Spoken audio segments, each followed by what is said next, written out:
হাইকোর্টের নির্দেশে পুনরায় জঙ্গিপুর পৌরসভার চেয়ারম্যান পদে মফিজুল ইসলাম। হাইকোর্টের নির্দেশে ফের জঙ্গিপুর পৌরসভার চেয়ারম্যান পদে দায়িত্ব গ্রহণ করলেন প্রাক্তন চেয়ারম্যান মফিজুল ইসলাম। মঙ্গলবার আদালতের নির্দেশ পাওয়ার পর পৌরসভা চত্বরে দেখা যায় জনসমুদ্র।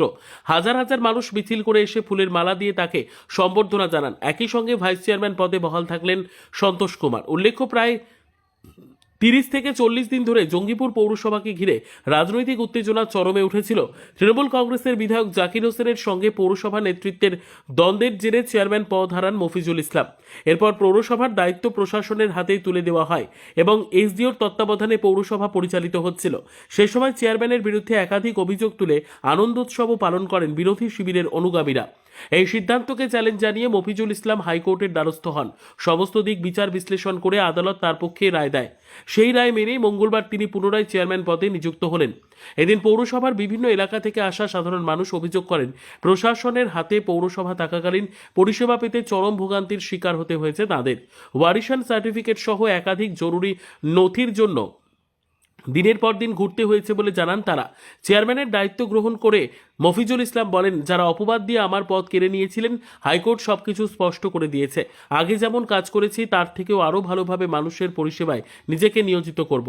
তিনি আশ্বাস দেন, জঙ্গিপুরের মানুষ আবার আগের মতো স্বচ্ছ ও দ্রুত পরিষেবা পাবেন। ভাইস চেয়ারম্যান সন্তোষ কুমার জানান, মোট 16 জন কাউন্সিলরের মধ্যে 13 জন কাউন্সিলর আমাদের সঙ্গে রয়েছেন। আজ মানুষের যে উৎসাহ দেখা যাচ্ছে তা প্রমাণ করে জঙ্গিপুরের মানুষ আমাদের নেতৃত্বকেই চান। এদিন দাবি করা হয়, হাইকোর্টের রায় ও জনসমর্থন জঙ্গিপুর পৌরসভাকে কালিমালিপ্ত করার সমস্ত চেষ্টা ব্যর্থ করে দিয়েছে। দেখুন, প্রথমে আমি বলবো, আমাদের পৌরসভা নিয়ে কয়েকটা ব্যক্তি বিভ্রান্তকর খবর, বিভ্রান্তকর মেসেজ চক্রান্ত করে ব্যক্তিগত আক্রোশের জেরে আমাদের উপরে পাঠিয়ে চক্রান্ত করে ভুলের পর ভুল তথ্য দিয়ে এই ঘটনা ঘটিয়েছিল দু একজন ব্যক্তি। সেটা কিন্তু সাধারণ মানুষ মেনে নেয়নি। আজকে মানুষের ঢল দেখছেন, আজকে জঙ্গিপুর গোটা শহর স্তব্ধ হয়ে গেছে। এত মানুষের ঢল, আমাদের মিছিল, এখনো অনেক মিছিল আসছে, ঢুকতে পারছে না। এত মানুষের মানে আমাদের প্রতি ভালোবাসা, আগ্রহ, সবই আমাদের মমতা ব্যানার্জির আগ্রহ, ভালোবাসা।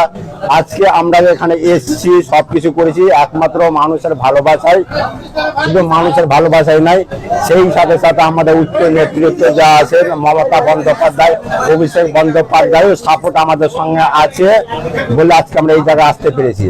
আর দু একজন মানুষ যে বারবার চক্রান্ত করছে, হয়তো আবার চক্রান্ত করার চেষ্টা করবে, কিন্তু আমি আমাদের শীর্ষ নেতৃত্বের কাছে আবেদন জানাবো, আপনি এতগুলা মানুষের আবেগ, এতগুলা মানুষের ভালোবাসা যে আমাদের পৌরসভার প্রতি আছে, তাদেরও কথা শুনে একটু করবেন। আমি এটা ওনাদের কাছে আবেদন জানাবো, আমি লিখিতভাবে সেটা আমি চিঠিও করবো আমরা।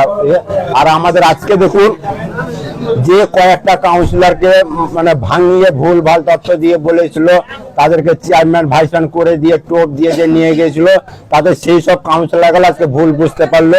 তাদের মধ্যে আরো 2-3টা চেয়ারম্যান ভাইস চেয়ারম্যান তৈরি করার একটা টোপ দিয়েছিল, যেই যাচ্ছে তাকে তোমাকে চেয়ারম্যান করে ভাইস চেয়ারম্যান করে, এরকম টোপ দিয়ে গিয়েছিল। তারাও আজকে বুঝতে পেরেছে। বুঝতে পেরে দেখবেন আমাদের দলীয় 16 জন কাউন্সিলরের মধ্যে তারাও কিন্তু আমাদের দিকে ফিরে চলে এসছে। আপনারা ফুটেজে ভিডিওতে দেখেছেন। এখন বর্তমানে দলীয় 16 জনের মধ্যে 13 জন কাউন্সিলর আমাদের সঙ্গে রয়েছে, মাত্র 2-3টা কাউন্সিলর ওনাদের সঙ্গে আছে। তারা আমাদের সঙ্গে যোগাযোগ করছে, ওরা দেখবে 2 দিন পরে চলে আসবে। ওইখানটা দেখবে শূন্য হয়ে যাবে, আমাদের 16তে 16 কাউন্সিলর হবে, আর একদিকে শূন্যতে শূন্য হয়ে যাবে। এটা আমি কয়েকদিনের মধ্যে আপনারা দেখতে পারবেন। আমি একটাই কথা বলবো, আমাদের শীর্ষ নেতৃত্বের কাছে আবেদন, আপনি 2-1টা ব্যক্তির জন্য এতগুলা মানুষকে দুঃখ কষ্ট দিবেন না। এতগুলা মানুষের ভালোবাসা, আবেগ জড়িয়ে আছে আমাদের নেত্রীর প্রতি, দলের প্রতি। তাদের কথা শুনে একটু আপনি চিন্তা ভাবনা করে একটু দেখবেন। আর আমরা সব সময় সামনে এখানে প্রার্থী যেই হোক না কেন, কলা গাছ থেকে শুরু করে যেই প্রার্থী হোক না কেন, আমরা যেই দল করি, তৃণমূল কংগ্রেসের দল করি, আমাদের নেত্রী মমতা বন্দ্যোপাধ্যায়, আমাদের নেতা অভিষেক বন্দ্যোপাধ্যায়, তাদের হয়ে শুধু আমরা না, গোটা জঙ্গিপুরবাসী, গোটা জঙ্গি পৌরবাসীর কর্মী সমর্থক যারা আছে, সবাই ঝাঁপিয়ে পড়ে আমরা লিড দেওয়ার চেষ্টা করব। এটাই আমাদের শেষ কথা। আমরা দেখুন, মানে আগে যে অভিযোগগুলো তুলেছে সেটা পুরোপুরি ফলস অভিযোগ ছিল। আপনারা দেখেছেন আমাদের এই বোর্ডে আগের বোর্ড থেকেও কত বেশি কাজ হয়েছে আপনারা দেখতে পাবেন। আপনার এলাকায় ঘুরছেন, দেখতেও পাচ্ছেন। আমরা উৎসাহ এত কেন বেশি? প্রশাসনকে সঠিকভাবে কাজ করতে পারেনি যে কয়েকদিন ছিল। কেন মানুষের উৎসাহ সব সময় আমাদের পৌরসভার আমাদের প্রতি, আমাদের কাউন্সিলররা যারা তাদের প্রতি ভালোবাসা। আর আপনারা 1 মাসের মধ্যে আপনারা যেটা দেখলেন, আমার একটা ওয়ার্ডের সত্য ঘটনা বলছি। আমার ওয়ার্ডে একজন বাড়িতে বয়স্ক মহিলা মারা গেছিলেন। এবার উনি যে সার্টিফিকেট নেবেন শ্মশানে যাওয়ার জন্য, তিনি পৌরসভায় এলেন এই একই অবস্থার মধ্যে, পৌরসভা থেকে জমা দিয়ে 3 দিন পর ডাকছে। এবার ও 3 দিন পর কি শ্মশানে নিয়ে যাবে না কি করবে? এইরকম তারা আমাদের কাছে এসে কান্নাকাটি করছেন। আমরা এবার কি করব? এইরকম নাজেহাল অবস্থায় এই 1 মাসের মধ্যে মানুষ কাটিয়ে উঠেছে। এটা একটা সামান্য উদাহরণ দিয়ে বললাম। শুনেন, আমি একটা কথা বলি, জঙ্গিপুরবাসী নতুন করে তৃণমূল ছায়া দেখতে পাচ্ছে। আবার তৃণমূলের এখানে এমএলএ হবে, বিধায়ক হবে।